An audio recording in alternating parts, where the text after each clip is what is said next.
بسم اللہ الرحمن الرحیم۔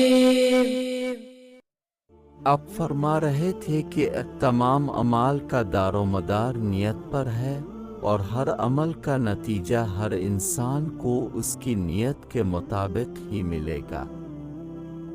بس جس کی ہجرت ترک وطن دولت دنیا حاصل کرنے کے لیے ہو یا کسی عورت سے شادی کی غرض سے ہو، بس اس کی ہجرت انہی چیزوں کے لیے ہوگی جن کے حاصل کرنے کی نیت سے اس نے ہجرت کی ہے۔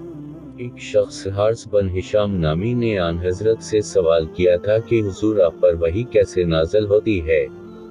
آپ نے فرمایا کہ وحی نازل ہوتے وقت کبھی مجھ کو گھنٹی کی سی آواز محسوس ہوتی ہے اور وحی کی یہ کیفیت مجھ پر بہت شاپ گزرتی ہے۔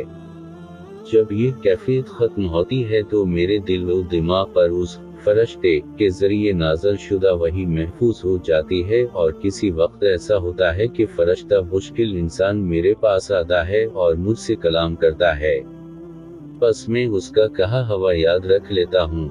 حضرت عائشہ رضی اللہ عنہا کا بیان ہے کہ میں نے سخت کڑاکے کی سردی میں آن حضرت کو دیکھا ہے کہ آپ پر وحی نازل ہوئی، اور جب اس کا سلسلہ موقوف ہوا تو آپ کی پیشانی پسینے سے شرابور تھی۔